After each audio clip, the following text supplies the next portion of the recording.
Saludos. En esta presentación les quiero mostrar el teorema de Pappus-Diguldinos y cómo lo podemos utilizar para calcular el área de una superficie de revolución y volúmenes de revolución. Es decir, nosotros vamos a rotar una trayectoria como esta alrededor de un eje determinado y queremos calcular cuál es la superficie que se genera. Lo mismo, si yo tengo un área como esta, ya un área definida, y la pongo a rotar alrededor de un eje, puedo calcular este volumen que se genera. Entonces hablamos de sólidos de revolución y superficie de revolución. Entonces este teorema nos va a permitir calcular esas dos medidas, la superficie de revolución y el volumen de revolución. Entonces miremos un poco en qué consiste el teorema de Pappus-Diguldinos. Hay un primer teorema que es el que nos va a permitir calcular el área de una superficie de revolución. Básicamente, ¿qué se hace? Nosotros tenemos una trayectoria y esa trayectoria, pues digamos que viene gobernada por una función. Aquí hemos llamado R en vez de colocar Y, R en función de X, pues básicamente porque vamos a rotar esto alrededor del eje X en este caso, y realmente pues la función nos va a venir representando las alturas o los radios de los disquitos que voy a generar acá. Entonces miremos, por ejemplo, si yo escojo un elemento de L de esta longitud, cojo un elemento, un diferencial de L, va a haber, a esta altura va a haber un R, y si yo lo revoluciono, hago la revolución de este elemento de longitud alrededor de este eje, voy a generar un anillo. Ese anillo como tal, pues ya estamos viendo que tiene un radio que viene determinado por esta función. Es decir, para un valor de X, yo entro con X y puedo calcular este radio, porque R depende de, de X. Entonces, yo puedo generar este anillo y al generarlo, pues tengo un diferencial de área. Es decir, aquí yo ya tengo un diferencial de área. Ese diferencial de áreas, pues imaginariamente pensemos que yo puedo coger este anillito, cortarlo con una tijera y extenderlo. Si yo hago eso, estaríamos viendo algo así como un rectángulo, en donde su longitud es 2pi por r, que es básicamente el perímetro de esto, el perímetro de este anillo, 2pi por r, por su espesor, que en este caso es un dl. Entonces, eso me permitiría calcular el diferencial de área. Entonces, una vez yo tenga el diferencial de área, si yo hago lo mismo en otro tramo, aquí encuentro otro disquito, otro disquito, otro disquito, o sea que yo podría colocar diferentes disquitos y sumar esas áreas, eso me daría una aproximación del área. Entre más fino, entre más pequeño sea el de L, pues obviamente la aproximación va más exacta. Esto es similar a lo que hacemos cuando hacemos la suma de Riemann, cuando vimos cálculo integral, que hallamos el área de una curva, pues es muy similar. Entonces, si yo ya tengo este elemento de área, yo puedo hacer la integral a ambos lados y al hacer la integral, pues genero la superficie, el área de toda la superficie, que se obtiene al rotar esta trayectoria de color naranja alrededor del eje X. Entonces, realmente es muy sencillo generar el modelo. Estamos viendo que nos queda igual a 2pi por la integral de r por dl. Es interesante recordar, cuando veíamos el tema de centros de gravedad, decíamos que y trazo por w era igual a la integral de y por diferencial de w, en el caso del centro de gravedad. También cuando hicimos el de área, decíamos que era y por área igual a la integral de y por dA, que era para calcular el centroide de un área.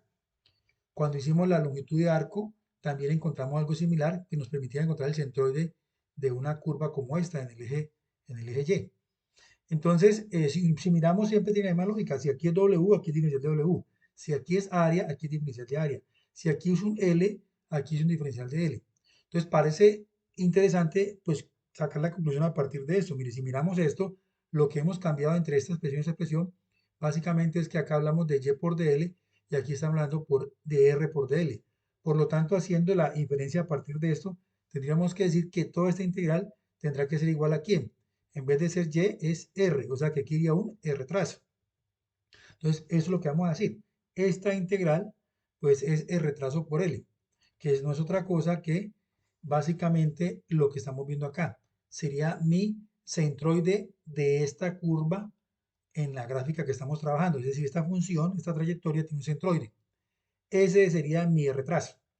Entonces yo puedo coger esta expresión que tengo acá, reemplazar esta integral, y decir que definitivamente es igual a R trazo por L, con lo cual obtengo esta expresión para el área. Entonces ya es una expresión mucho más simple, en donde yo básicamente digo que el área superficial es 2pi r trazo por L. Observemos lo siguiente, ¿quién sería 2pi por r trazo? Pues básicamente es el recorrido que hace el centroide. O sea, el recorrido que hace el centroide lo estoy multiplicando por la longitud L. L es la longitud de la curva generatriz. ¿Cuánto mide esto? O sea que si queremos hallar la superficie, el área de la superficie, básicamente tenemos que multiplicar lo que recorre el centroide en la revolución que da por la longitud de la generatriz. Eso es básicamente lo que tenemos que hacer. Ahora, si la revolución no fuera completa, digamos no hiciéramos 2pi, sino de pronto pi o pi cuartos, pues lo que va a cambiar es básicamente que ya no es 2pi, sino el ángulo que nosotros estemos diciendo. O sea que la fórmula, digamos más general, sería que es teta por r trazo por L. Entonces, donde básicamente estamos concluyendo que el trazo es el centroide de esta curva, ¿sí? En el eje vertical, ¿cierto? L es la longitud de la generatriz, es decir, de esta curva que yo usé para revolucionar. Teta es el ángulo de la revolución. Entonces, repito, si dice, no, yo hago nomás pi medio, hago pi cuartos, o hago 2pi, que es la vuelta completa, pues yo simplemente reemplazo aquí ese valor en radianes. Y eso me permite calcular el área superficial. O sea que con ese teorema es muy sencillo calcular un área superficial. Pero, por supuesto, debo conocer que el centroide y debo conocer la longitud de la generatriz. De lo contrario, obviamente no va a poder hacer nada. Entonces, eso pues es el primer teorema de Pappus. Es un teorema bastante poderoso y ahora vamos a ver algunos ejemplos para que veamos lo contundente que es el teorema y lo simple de usar. Pero con este, pues para concretar, nos permite estimar el área superficial que se obtiene de una curva de revolución. Es lo que estamos viendo acá, ya como una síntesis. Yo tengo una curva generatriz, quiero rotarla alrededor de este eje. Al hacer la revolución, pues yo puedo tener una superficie como esta completa, donde la puedo calcular como 2pi r trazo por L, o puedo hacer un ángulo teta que me digan para generar esta superficie. Entonces, aquí están los parámetros. Básicamente, el ángulo pues es lo que yo quiero rotar. La R trazo, aquí es interesante, viene siendo realmente ya de forma concreta, es la distancia que hay entre el eje de rotación y el centroide. Eso ya es de manera contundente. Entonces, yo quiero calcular la superficie. Que debo conocer primero es cuál es la distancia que existe entre el centroide y el eje de rotación. Ahí está la clave, entre el centroide y el eje de rotación. Y además conocer la longitud de la curva generatriz. Por supuesto, pues debo saber cuánto ángulo lo quiero rotar. Con base en eso, pues yo puedo estimar esa superficie. Entonces el teorema es muy sencillo, pero es bastante poderoso. Entonces aquí tenemos el primer teorema.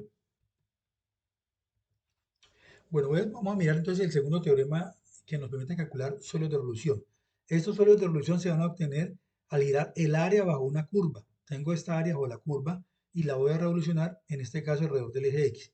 Si voy a hacer esa revolución, al revolucionar esta área, pues voy a generar un sólido de revolución. Entonces, miremos un poco un diferencial de áreas. Yo con un diferencial de área y hago el ejercicio de rotarlo alrededor del eje X. Eso pues me va a generar un anillo macizo. Ese anillo yo lo puedo extender, lo puedo, digamos, cortar aquí y abrirlo. Me da una barrita con un área transversal diferencial de área y una longitud 2pi por r, que sería el perímetro de este, de este anillo a nivel interno, la trayectoria que sigue el punto medio de esta área rectangular. Entonces, yo puedo tener el volumen como el diferencial de área por esta longitud, que es lo que aparece aquí. O sea, que un diferencial de volumen es este anillito, sería el diferencial de volumen. Ahora bien, si yo vengo y hago la integral a ambos lados, integro a ambos lados esta expresión, pues voy a calcular el volumen completo. Es decir, voy a sumar todos los posibles anillitos que voy a generar alrededor de cada elemento de área. Una vez lo rote, voy rotando cada elemento de área, lo sumo, eso pues básicamente es la integral, tendría este volumen. Como en el caso anterior, esta integral pues ya es familiar y haríamos la sustitución. R por dA pues, lo vamos a reemplazar por R trazo por área. Entonces esta expresión pues se ve más compacta como 2pi R trazo por el área, donde el R trazo pues es básicamente el centroide de esta área o la curva. Esta área pues tiene un centroide, ese sería el R trazo. El área, pues obviamente, insisto, es el área bajo la curva. Entonces, calcular un sólido de revolución con el teorema de Papu es muy sencillo. Básicamente, ¿qué hacemos?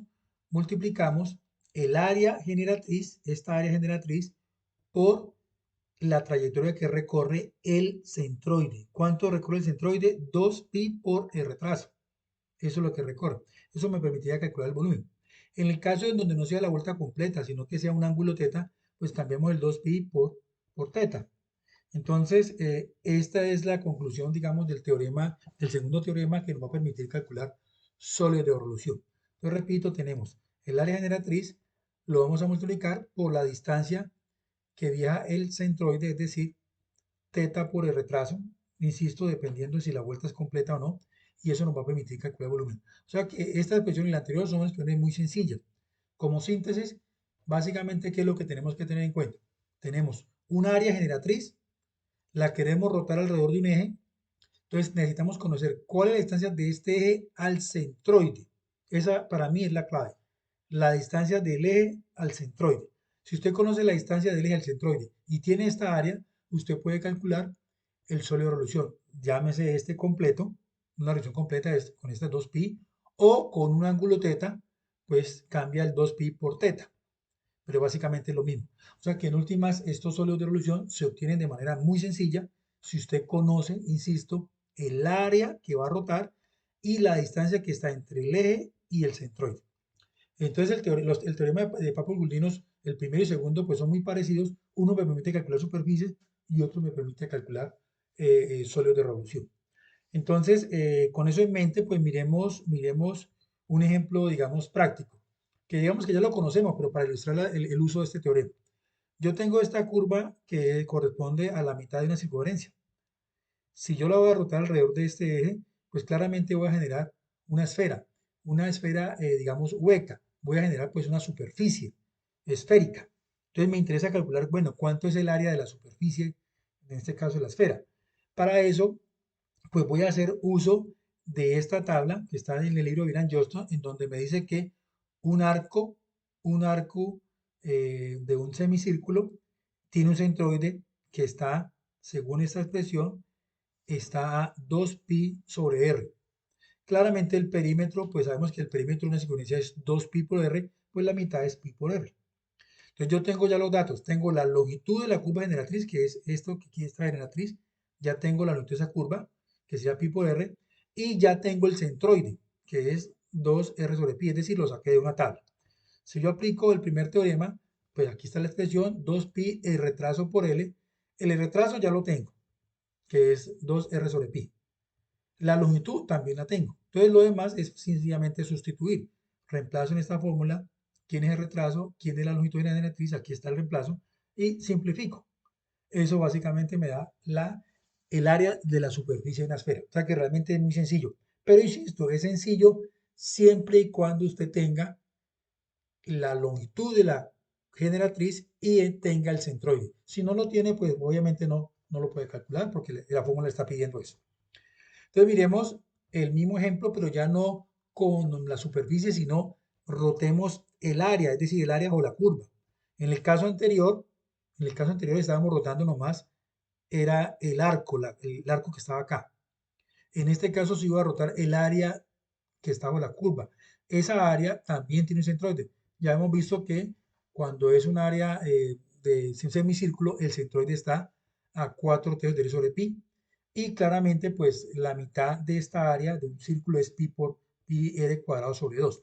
Entonces tengo los dos datos que me pide el teorema de Papus-Guldinos. Entonces él me dice, tiene que tener el centroide del área que quiere rotar y el área.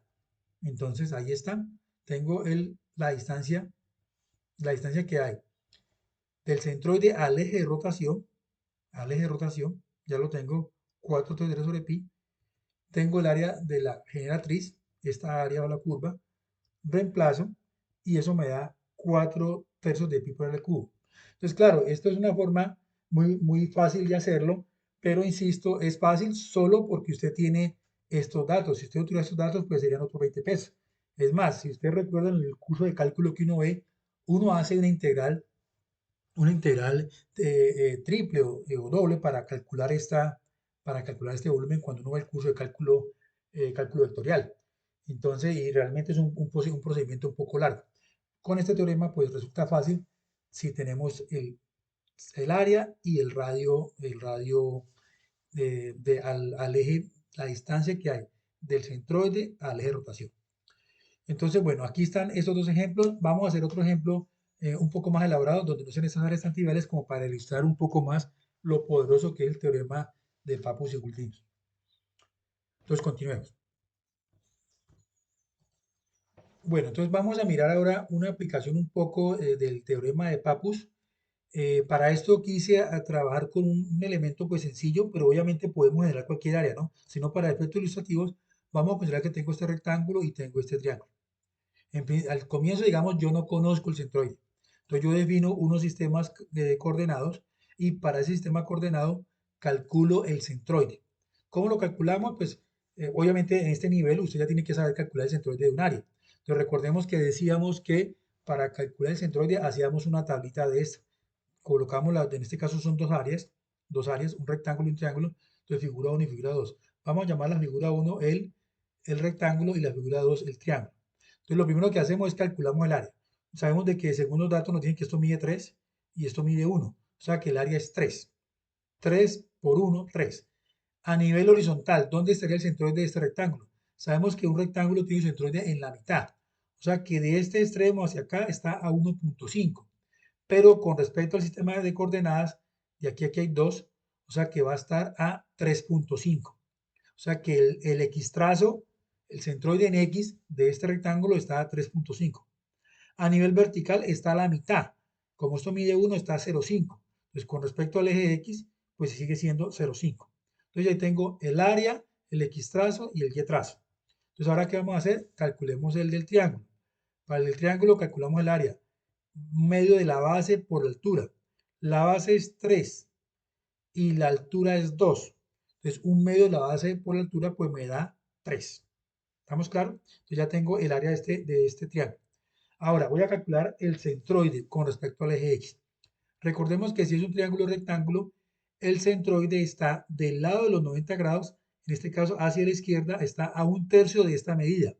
A un tercio de esta medida. Esta medida es 3. Entonces, un tercio de 3 me da 1. Quiere decir que de este borde hacia acá vale 1, el centroide está a 1. Sin embargo, como tengo que dar la coordenada con respecto a mi sistema de referencia, de este eje, del eje Y hasta acá, pues van a haber 4, porque mire que de aquí a aquí hay 5, 2 y 3, 5. O sea, de este extremo a ese extremo hay 5 y le quito 1, me da 4. O sea, aquí tendría 4, que es la coordenada de este triángulo del centroide con respecto al sistema XY que he definido. Ahora, para la parte vertical, lo mismo, de este borde hacia arriba está a un tercio. A un tercio de lo que mida en este sentido. En este sentido mide 2. Entonces, un tercio de 2, pues me da más o menos 0,66, 0,67. Y como de aquí a aquí hay 1, entonces me da que del eje X al centroide vertical de este triángulo está a 1,67. Entonces ahí tengo el dato. Entonces tengo el área, el X trazo y el Y trazo. Como ya tengo los parámetros que necesito ahora, por eso voy a multiplicar. Coloco esta área por X trazo, ahí me da, y esta área por Y trazo, y ahí me da el producto. Después de que tenga esto, selecciono los dos, digamos que no hubiera hecho este cálculo, que no lo tuviera, selecciono estos dos y solo arrastro el mouse.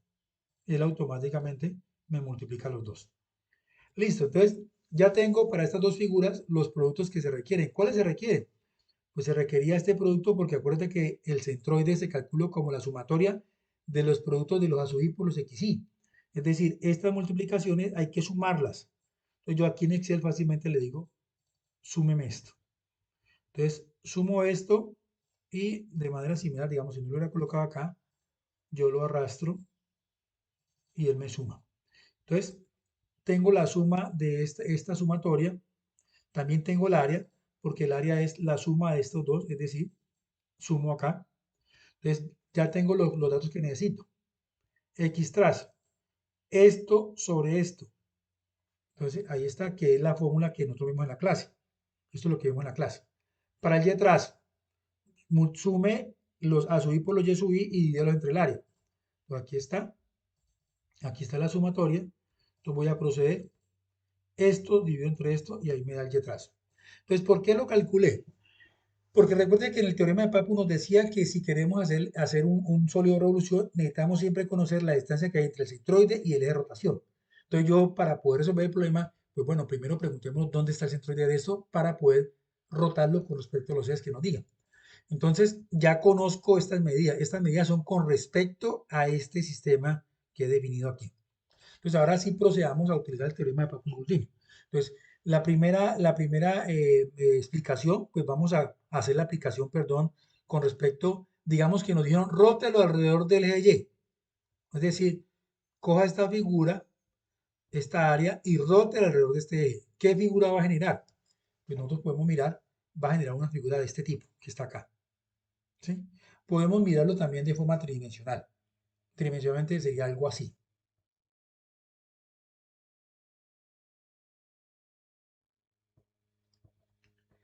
Continuando, miremos lo siguiente. Yo tengo esta área,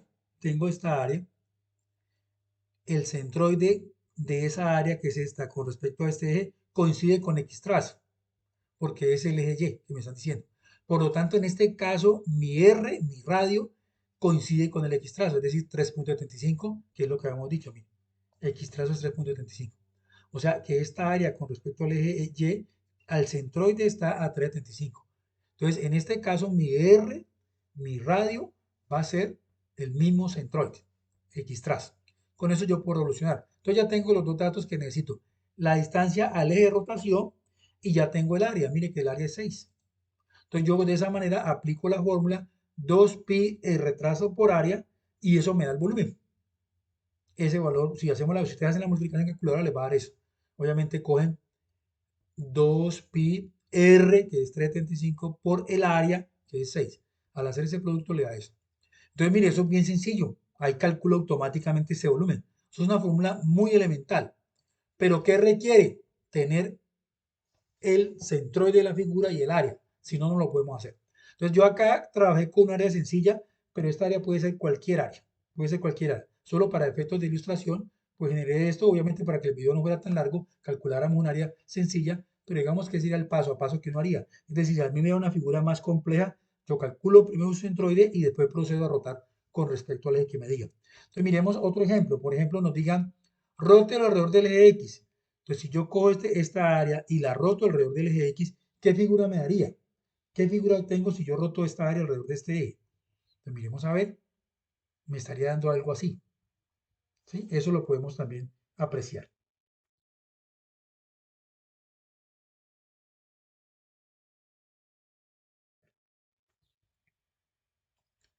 Entonces, ahora vamos a calcular cuánto es el R. Es la distancia, repito, del centroide al eje de rotación. Entonces, en este caso, el centroide está aquí y como es el eje X, coincide con Y trazo. O sea que en este caso, como voy a rotar alrededor del eje X, el R es el Y trazo. Entonces, insisto, ¿qué es R? La distancia que hay del centroide al eje de rotación. Eso me parece que es clave y ojalá lo tenga bien presente. La distancia que hay del centroide al eje de rotación. En este caso, como yo dije que era al eje X, pues coincide con Y trazo. Entonces, sencillo, ya lo tengo. Aquí lo tengo, 1,08. ¿Qué hago fácilmente? Pues nada, simplemente reemplazo 2pi, multiplico por 1,08 y por el área que ya la tengo. Y eso me da el volumen de este sólido de revolución. Ahora, por ejemplo, digamos, no, queremos rotarlo alrededor del eje Y igual a -1. Entonces, miremos la figura. Quiero rotar esta área alrededor de este eje. Claramente, si hago la rotación, aquí me va a dar un agujero. Miremoslo tridimensionalmente para que nos quede un poco claro cómo va a quedar la figura. Quedaría con un agujero como este. Entonces, tridimensionalmente también lo podemos ver.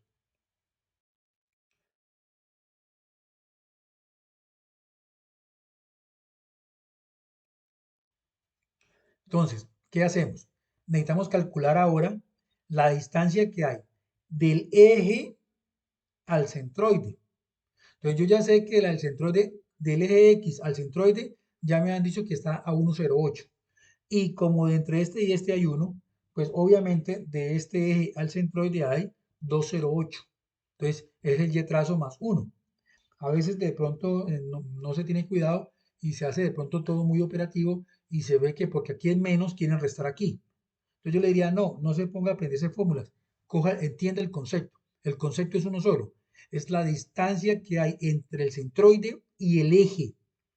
Entonces, como de aquí a aquí hay uno, no importa que sea negativo, finalmente la distancia es uno, 1, y de aquí a aquí hay 108, pues obviamente tengo que sumarlo. Entonces me da 208.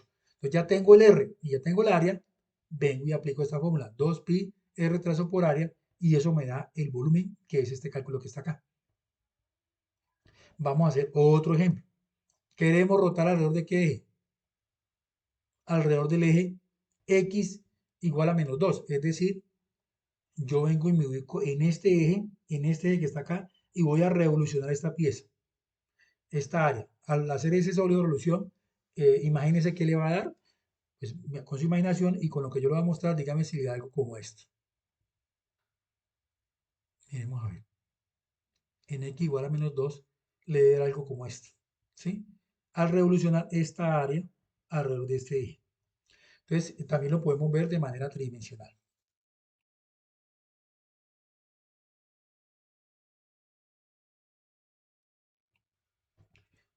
¿Qué procede entonces? Calcular el R. ¿Qué distancia hay entre este eje de rotación y el centroide? Pues ya dijimos que el X trazo ya lo tenemos, que es la distancia del eje Y acá, ¿cierto? Ese dato ya lo tenemos. ¿Cuánto es X trazo? Lo hemos calculado, 375. Esta distancia que hay de aquí al centroide, del eje Y. Entonces, como de aquí a aquí me dijeron que es 2, pues básicamente pues es X trazo más 2. O sea que es 2 más 375 que me da 575. Entonces el radio que voy a utilizar en este caso es 575 y el área es la misma, el área es 6. Entonces de nuevo utilizo la expresión 2pi por este R por el área y eso me da este valor del volumen. ¿Sí? Hagamos un último ejemplo. Vamos a rotar, por ejemplo, esta área alrededor de este eje. Alrededor de este eje. Entonces hago la revolución alrededor de este eje. Entonces, de nuevo, ¿qué necesito conocer? La distancia del centroide a este eje. Miremos primero cómo se vería la figura tridimensional para que nos hagamos una idea. Sería algo como esto, más o menos, a nivel de sólido de revolución. Tridimensionalmente se ve así.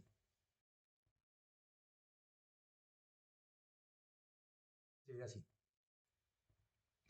De nuevo, ¿cuál es la distancia? Tengo el centroide acá, aquí. Entonces, la distancia a este eje. Como yo sé que del eje Y a acá está X trazo, que es 375, y aquí 375, pues claramente desde acá hasta acá hay 6, pues le resto. ¿Qué le resto? Pues le resto a los 6, le quito el X trazo, para que me dé la distancia que hay de aquí a aquí. Porque, insisto, el R es la distancia del eje al centroide. Entonces me da 225 en este caso. Con ese R y con el área procedo a multiplicar y me da el sólido de revolución. Yo hice el ejercicio un poco con SolidWorks y pues vemos que los valores que están con SolidWorks pues son los mismos. Miren, este valor, por ejemplo, 1677 y este es el valor obtenido con SolidWorks. Es decir, haciendo esta simulación con SolidWorks, pues obviamente me da exacto. Entonces ahí está pues una ilustración del teorema de Papus-Guldinos. Vemos que realmente el teorema es muy poderoso, es muy útil, pero tiene una condición. Usted debe conocer el área que quiere rotar y debe conocer en dónde está su centroide. Conociendo dónde está su centroide, usted ahora sí puede rotarlo con respecto al eje que usted quiera, a cualquier eje. ¿Qué va a hacer? Va a calcular la distancia que hay del centroide a ese eje que le están diciendo. Lo otro que es importante, en la medida que usted haga una plantilla en Excel, trate de pronto cuando haga su tabla, generar ciertos vínculos con las variables para que cuando cambie alguno de los parámetros le cambie la tabla y genere otra alternativa de solución. Por ejemplo, si yo le digo que este vale 1, ya me cambia estos datos, me cambia ya el área, me cambia el centroide. Y si yo he generado el vínculo, entonces acá tengo, uso este centroide, uso esta área, eso me da ya el volumen, el nuevo volumen. Entonces la ventaja de tener esto con estos vínculos que yo puedo generar diferentes problemas. Puedo cambiarle, por ejemplo, acá. Puedo cambiarle acá. Entonces, al cambiar los datos, pues las medidas cambian y puedo generar nuevas áreas. Y obviamente un área con unos centroides. Entonces, uno puede jugar un poquito con Excel para generar diferentes problemas. Entonces, eso es algo también que puede aprovechar utilizando la herramienta. Entonces, bueno, yo espero que te sirva este video, te haya permitido tener la claridad o ratificar lo que ya sabías del teorema de Papus-Gordino. Agradezco si te agradó, pues le dé like y lo compartas con tus demás compañeros para socializar el conocimiento. Y nada, ojalá te suscribas si no te has suscrito al canal y me digas si tienes algún interés particular de algún ejercicio o alguna de esto que he explicado que quieras profundizar algo más al respecto para obviamente me sirve a mí para retroalimentar lo que estoy haciendo. Entonces, pues nos vemos en otro video y espero de nuevo que esto haya sido útil para ti.